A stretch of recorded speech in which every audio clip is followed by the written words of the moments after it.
Il-proċess ta' akkwist tal-impjant ġdid ta' 75 miljun euro għall-proċessar tal-iskart organiku ġie konkluż b'suċċess mill-entità governattiva Wasteserv biex bekk intlaħqet mira oħra importanti fil-pjan fit-tul għall-Maniġġjar Nazzjonali tal-Iskart.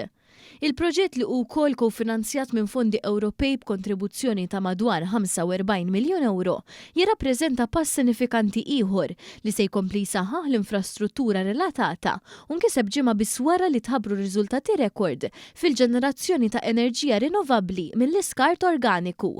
Il-kap eżekuttiv tal-Wasteserv Richard Blokka qal li l-investiment se jkompli jibni fuq l-isforzi kbar li qed jagħmlu l-familji u n-negozji fis-separazzjoni tal-iskart.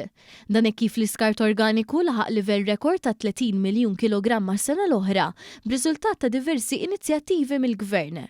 Imniedi f'Marzu tal-2025 il-proċess ta' akkwist se jwassal għall-iżvilupp ta' faċilità moderna u avvanzata, iddiżinjata biex tlaħaq mad-domanda fil-proċessar tal-iskart organiku li qed tiżdied.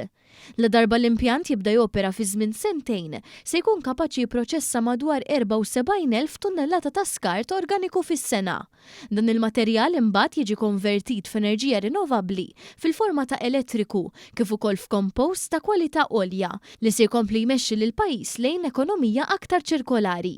Il-Wasteserv diġà topera faċilità li tikkonverti l-iskart organiku f'enerġija rinnovabbli u f'kompost u bħalissa qed tiġġenera biżżejjed enerġija biex tipprovdi l-elettriku lil madwar 1200 familja għal sena sħiħa.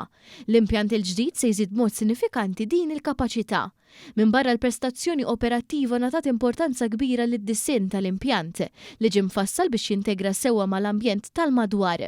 Il-proġett jinkludi blokka amministrattiva u laboratorju dedikat li se jkomplu jsaħħu l-kapaċità tal-Wasteserv biex topera bl-ogħla standards ambjentali u regolatorji.